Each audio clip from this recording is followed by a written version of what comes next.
कांग्रेस ने हर जगह अपना बड़ा दिल दिखाया। जो बड़े भाई का रोल राहुल गांधी का था उसे उन्होंने बखूबी निभाया। राजद सबसे बड़ी पार्टी इस पूरे गठबंधन में है। तेजस्वी यादव को मुख्यमंत्री के चेहरे के तौर पर स्वीकार लेना एक संवैधानिक प्रक्रिया से पहले ऑन पेपर और सर्वेज में नीतीश कुमार आगे दिख रहे हैं। ओरमा ग्रुप, जो सोचता है वो करता है। आपके अपने सपनों का आशियाना। जिस पल का आपको इंतजार था वो आ गया और आपका इंतजार खत्म हो गया। जी हाँ, वोटर आईडी कार्ड तैयार रखिए, कल पहले चरण का चुनाव होना है। और देखिए, हमारे साथ स्टूडियो में हमारे पॉलिटिकल डॉक्टर नमन सर मौजूद हैं। बहुत स्वागत है सर। लगातार कई विधानसभा में आपने जाने का काम किया, उसके बाद आप देखिए कि क्या बिहार में इस बार किसका पलड़ा भारी दिखाई पड़ रहा है।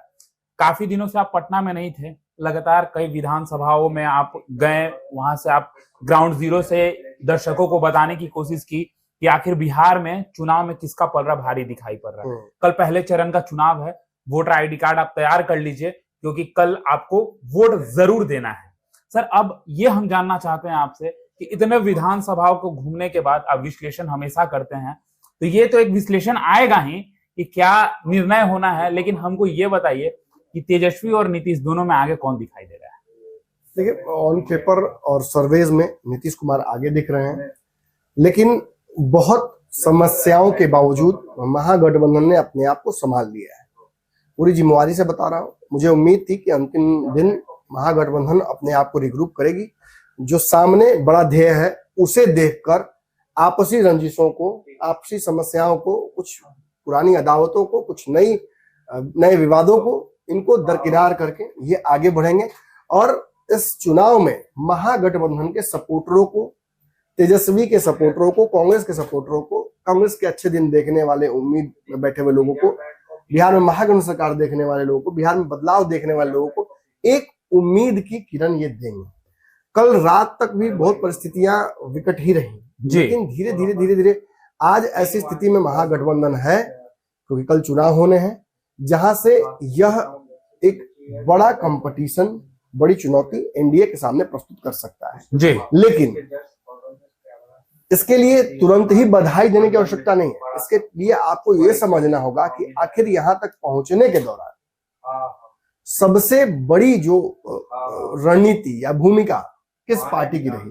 बिहार में कांग्रेस ने शुरू से ही महागठबंधन को साधे रखने के लिए, बनाए रखने के लिए कुर्बानियां दी। अंत तक आते आते तेजस्वी यादव को मुख्यमंत्री के चेहरे के तौर पर स्वीकार लेना एक संवैधानिक प्रक्रिया से पहले जी, ये भी साबित करता है कि कांग्रेस के ध्येय केवल बिहार में सरकार बनाने नहीं है, बल्कि बड़ा बदलाव करना है। और इस कड़ी में कांग्रेस ने न सिर्फ अपनी सीटों की संख्या से कॉम्प्रोमाइज की, कई जगहों पर प्रत्याशी पीछे लिए, कई जगहों पर राजद को लीडिंग रोल में छोड़ा, और यहां तक कि जिन लोगों से तारमतर या सामंजस्य नहीं बैठ पा रहा था राजद का, उन लोगों को भी बिठाया। लेकिन सर, आप फ्रेंडली फाइट के बारे में क्या कहेंगे? आप कह तो रहे हैं कि जो चीजें हैं वो सही दिखाई पड़ रही है, लेकिन जो फ्रेंडली फाइट हो रही है जहां कांग्रेस आरजेडी एक दूसरे के खिलाफी हैं, तो उसके बारे में क्या कहना है? ये तो वो समस्या है जिनका जिक्र मैं कर रहा हूं ना। ये इस गठबंधन के सामंजस्य बिठाने के दौरान, सीटों के बंटवारे के दौरान, कार्यक्रमों के दौरान कई बार ये समस्याएं उत्पन्न हुई, और इन समस्याओं को सुलझाने में मुझे लगता है कि राहुल गांधी और जो कांग्रेस का ऊपर का नेतृत्व करता है उसकी बड़ी भूमिका है। कांग्रेस ने, मैं फिर कह रहा हूं कि नहीं होता कि पूछ गवा कर हाथी बचा लेना, उस स्थिति में कांग्रेस ने अंत तक जाकर इस गठबंधन को ला दिया है। और ये मैं क्यों कह रहा हूं? देखिए, कई सीटों पर सीधी लड़ाई अब एनडीए और महागठबंधन के बीच है। जिन फ्रेंडली फाइट वाली सीटों की आप चर्चा कर रहे हैं, उन सीटों पर, ज्यादातर सीटों पर अब जो डिफरेंसेस है वो रिजॉल्व कर लिए गए हैं। आखिरी सीट कल गौरा बोराम वाली थी, वहां भी मुकेश सहनी अपने भाई को बिठा लेते हैं, और जो अफजल खान है, इनको, जो कि परसों ही राजद ने अपने पार्टी से निकाल दिया था, जबकि सीट और सिंबल दिया गया लालू यादव के द्वारा, उसके बावजूद इन्हें पार्टी से हटाया गया। उसका कारण यही था कि उस जगह पर वोट टूट रहा था महागठबंधन का, और अफजल बैठने की स्थिति में नहीं थे। ऐसे में संतोष सहनी के नाम पर, वीआईपी के अपने एक सहयोगी के नाम पर राजद ने वहां कुर्बानी देनी जायज समझी। लेकिन फिर वही कहूंगा कि कहीं ना कहीं लास्ट में मुकेश सहनी को भी बात समझ में आई कि वो सीट नहीं जीत पाएंगे और राजद का वहां हक बनता है, और उस सीट को राजद के लिए छोड़ दिया उन्होंने। अंततः कहीं ना कहीं बड़ा दिल जरूर दिखाया, लेकिन उसके पीछे रणनीति यही थी कि राजद सबसे बड़ी पार्टी इस पूरे गठबंधन में है, उसके बाद कांग्रेस है। कांग्रेस राष्ट्रीय पार्टी है, उसके पास रणनीति है, उसके पास बड़े स्टार्स हैं, उसके पास चेहरा है, उसके पास बड़े मुद्दे हैं। अब आज ही देखिए राहुल गांधी ने एक और बड़ा मुद्दा उठाया है, हाइड्रोजन बम, ऑपरेशन एच। कई ऐसे वोटर लिस्ट जारी किए हैं जिनमें नाम और फोटो एक ही है। कई ऐसे वोटर लिस्ट जारी किए गए हैं जिनमें एक ही महिला की, ब्राजीलियन कोई मॉडल है, उसकी तस्वीर लगाई गई है। तो बड़ा कहीं ना कहीं खुलासा किया गया है ना। कांग्रेस ने जो रणनीतियां बनाई, चाहे वो वोटर अधिकार यात्रा हो या आज का उसकी रणनीति हो, या सीटों को कम करना हो, या तेजस्वी यादव को मुख्यमंत्री घोषित करना हो, कांग्रेस ने हर जगह अपना बड़ा दिल दिखाया। जो बड़े भाई का रोल राहुल गांधी का था उसे उन्होंने बखूबी निभाया, और अंततः अब सब कुछ तेजस्वी यादव पर आकर टिक जाता है। अगर आज तेजस्वी यादव नीतीश कुमार के सामने लड़ाई में है भी, तो इसका पूरा पूरा श्रेय राहुल गांधी को जाता है, जिन्होंने इस रणनीति को इस तरह से, देखिए मैं खुल के बोल रहा हूँ, कांग्रेस चाहती तो वो दिल्ली वाला पैटर्न यहाँ इस्तेमाल कर सकती थी, केजरीवाल वाले। हाँ, कुछ लोग तो कांग्रेस के तैयार भी थे कि अगर राजद नहीं सिंक्रोनाइज वे में काम करना चाहती है तो हम वो वाला सिस्टम लेके आ जाते हैं। आया भी वो सिस्टम, ऑपरेशन है, क्या बोले थे हमने, ऑपरेशन पंजा जी। ऑपरेशन पंजा की शुरुआत हो गई थी, लेकिन राहुल गांधी ने तेजस्वी यादव को एक नहीं कह सकते कि अंतिम मौका दे दिया है, एक ऐसा बना बनाया, मैं कहता हूं कि फॉर्मूला दे दिया है जिससे तेजस्वी यादव इस रेस से बाहर होने से बच गए। लेकिन अब लड़ाई उनकी है। लेकिन सर, यही बिहार में कांग्रेस जो पीछे दिखाई पड़ रही थी, आखिर बिहार में कांग्रेस ने ऐसा कौन सा फॉर्मूला अपनाया, और वो कौन व्यक्ति है जो बिहार में कांग्रेस को बेहतर कर दिया? देखिए, ऑब्वियसली कृष्णा अलवरू का एक बड़ा रोल रहा है इसमें। कृष्णा अलवरू ने अपनी रणनीतियों से, अपने नेगोशिएशन टैक्टिक्स से, और जो मैन टू मैन उनका एक रहा है पॉलिटिकल वॉरफेयर सिस्टम, उससे उन्होंने निश्चित ही ग्राउंड वर्क किया। और राहुल गांधी का एसआईआर यात्रा, पता नहीं अब जो अलग अलग छोटे दल किस तरह से उसको भुना पाए नहीं भुना पाए, वो उनके ऊपर डिपेंड करता है, लेकिन इतना बड़ा हथियार जरूर दे दिया था, जिस हथियार पर अगर सवार होते तेजस्वी यादव तो उन्हें बड़ा फायदा हो पाता। लेकिन अनफॉर्चुनेटली राहुल गांधी 24 घंटा बिहार में राजनीति नहीं करेंगे जी। वो जैसे ही यहाँ से हटते हैं, अगले धमाके की तरफ जाते हैं, बिहार का जो गठबंधन के बाकी दल हैं वो उस मोमेंटम को उस तीव्रता से कायम नहीं रख पाए, और अंततः एसआईआर के मुद्दे को इन लोगों ने डाइल्यूट होने दिया। लेकिन मैं फिर कहता हूं, उसके बावजूद राहुल गांधी का धड़ाधड़ हर जगह आकर रैली करना, राजद की सीटों पर जाकर प्रत्याशियों का बार बार मतलब प्रचार करना, कई सीटों पर 2 बार जाके किए हैं। प्रियंका गांधी आई हुई हैं। जो लोग, मैं फिर कह रहा हूं, जो लोग कांग्रेस के तेजस्वी यादव से बहुत नाराज चल रहे हैं, उन लोगों का कार्यक्रम अलग लगाया गया है। तेजस्वी यादव के रास्ते का रोड़ा न बने वो, इसलिए उनको अलग लाया गया है।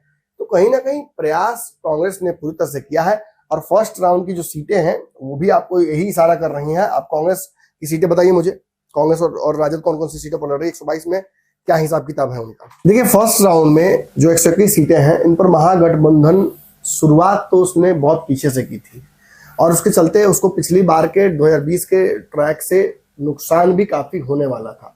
लेकिन अंत तक आते आते इनकी एकजुटता की वजह से मुख्य लड़ाई में जो एक बड़ा प्रशांत किशोर फैक्टर था कि कहीं प्रशांत किशोर डैमेज न कर दें, तो वो फैक्टर धीरे धीरे नलीफाई हो गया है। और अब जो आरजेडी इस बार 72 सीटों पर लड़ रही है, जिसमें से 42 सीटें पिछली बार उसने जीती थी, उस पर बेहतर प्रदर्शन जो कम से कम सर्वे है उससे तो नजर आ सकता है देखने को। कांग्रेस की भी इस बार 24 सीटें फंसी पड़ी हैं जी। तो कांग्रेस के लिए भी एक साथ मिलकर चुनाव लड़ना बहुत जरूरी था। हालांकि देखिए, जहां कांग्रेस 24 लड़ रही है वहीं 72 लड़ रही है राजद। तो कांग्रेस की अपनी सीटें, जिसमें से 8 पिछली बार वो जीती थी, और 24 में से 8 जीत जाना कोई बहुत बड़ी बात नहीं है। अंततः इन सीटों का फायदा किसको होगा? इन सीटों से मुख्यमंत्री कौन बनेंगे? तेजस्वी यादव जी। और इसीलिए कांग्रेस के रिजल्ट पर बहुत उम्मीद और आस सबकी है।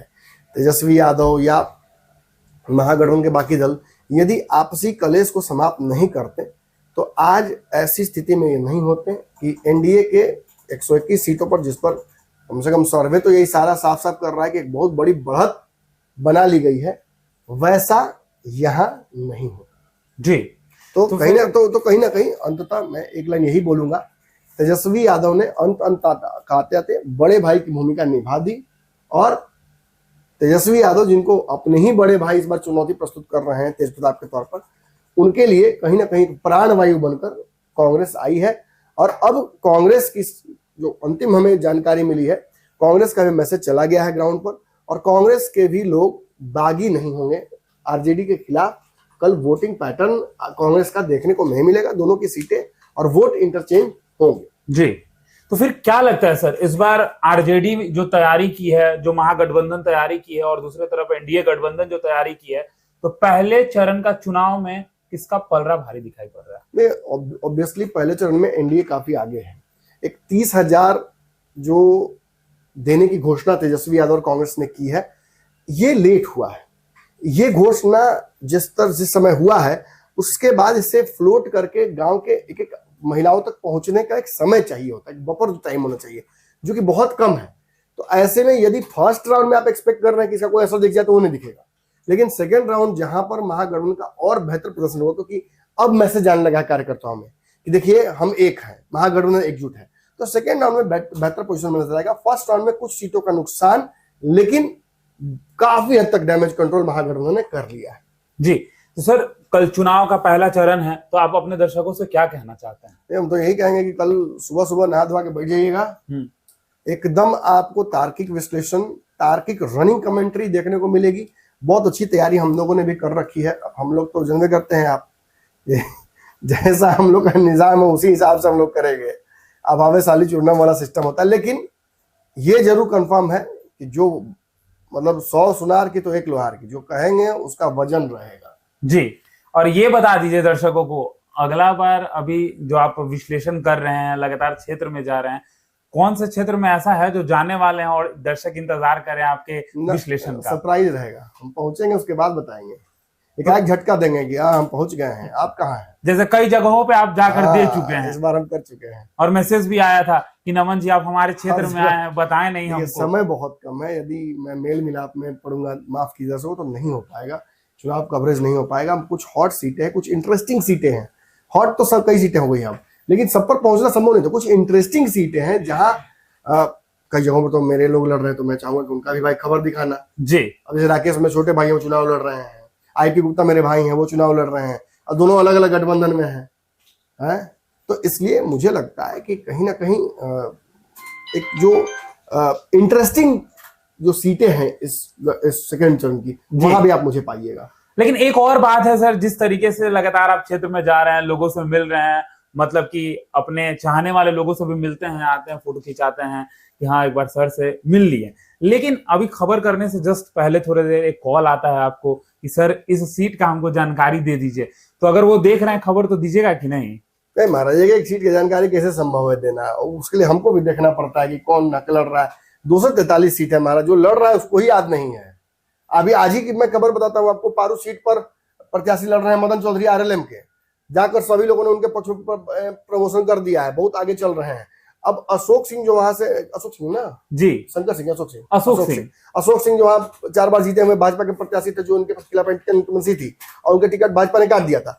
अब वो एआई जनरेटेड वीडियो चलवा रहे हैं उनके समर्थक कि नीतीश कुमार वोट मांग रहे हैं, नहीं यही प्रत्याशी है मेरा, इन्हीं को वोट कीजिए। ऐसा थोड़ी होता है। शंकर यादव आरजेडी से थे सर। हाँ, शंकर यादव आरजेडी, मतलब शंकर यादव, मदन चौधरी और अशोक कुमार सिंह। अब लड़ाई उन्हीं लोगों दोनों के बीच में है। शंकर अशोक सिंह लड़ाई से बाहर हो चुके हैं। मतलब शंकर यादव और मदन चौधरी हथकंडा इस्तेमाल करना पड़ा और फेक एआई वीडियो जनरेट करके आपको जब नीतीश कुमार का आशीर्वाद चाहिए था, लालू और अमित शाह का, तो बागी का आए हुए हैं। तो चलिए, अब हमारा विशेष कार्यक्रम गेम बड़ा है देख रहे थे। सर ने बताया है कि पहले नाश्ता वास्ता मत करिए, सबसे पहले जाइए वोट दीजिए, और क्या बदलाव चाहते हैं वो तो आप अपने वोट के प्रति दिखा ही सकते हैं कि कौन। नहीं, वोट तो बिल्कुल देना है, वो तो तय कर लीजिए। कल वोटिंग पैटर्न बदलना चाहिए, बिहार में इस बार वोटिंग परसेंटेज बढ़ना चाहिए, जितने लोग हैं उतना वोट दिखना चाहिए। ये हर बार समस्या उत्पन्न हो रही है पिछले 2-3 चुनाव से, लोग वोट नहीं कर रहे हैं, और फिर बाद में कह रहे हैं अरे हमारा प्रत्याशी हार कैसे गया, वोटे ना कैला, घर में बैठे हुए हैं, छुट्टी मना रहे हैं, अरे वोट देने में आधा घंटा लगेगा आपका समय, लाइन फटाफट खत्म होता है, जाइए लगिए दीजिए वोट, लेके जाइए महिलाओं को, लेके जाइए बालिग बच्चों को, वोट कराइए, उसके बाद जाइए सिनेमा देखने, 50% फ्री मिलेगा। हाँ, लेकिन ये दिखवाना पड़ेगा कि नाखून जो है, सॉरी ये वाला आपका जो रंगाया हुआ है, और जरूर कल फिल्म देखिए जो आपको पसंद है। और एक बात एकदम ना भूले, कल सुबह 7 बजे हमारे साथ जरूर जुड़े हमारे चैनल पे, हमारे साथ पॉलिटिकल डॉक्टर नमन सर होंगे, बाबा होंगे, और हमारे जितने सहयोगी हैं वो सभी मौजूद होंगे। तो सटीक विश्लेषण के लिए, सटीक खबरों के लिए हमारे साथ बने रहें। भारत लाइव देख रहे थे आप, धन्यवाद। आपके सपनों को हमने सजाया है, ई होम्स पैनोरामा को हमने बनाया है। ई होम्स मेरा एक सपना था जिसपे मैं पिछले 4 साल से काम कर रहा था। हमने जो बनाया है वो सबने है माना। ई होम्स पैनोरामा में हो आपका भी आशियाना। और फाइनली हमने 2021 में इस प्रोजेक्ट को लॉन्च किया। बहुत लोग अप्रिशिएट कर रहे हैं कि पूर्णिया जैसे शहर में, बिहार के, एक तो बिहार की बात करें उसमें भी पूर्णिया जैसे छोटे जगह में इस तरह का लाइफस्टाइल देना, ये सुन के हम लोगों को बहुत अच्छा लगता है। ई होम्स में हमने कुछ और भी किया है, जैसे हम जिस जगह में रह रहे हैं हमारे फैमिली सिक्योर हो, उनको सिक्योरिटी का ध्यान में रखा है। आपकी सुविधा और सुरक्षा आपके लिए खास है, ये आपका विश्वास है। इसमें आर्टिफिशियल इंटेलिजेंस का 7 लेयर सिक्योरिटी का हमने इस्तेमाल किया है। लस ग्रीन कैंपस को बनाया है, यदि हमारा बाउंड्री वाल है तो वो वर्टिकल गार्डन है।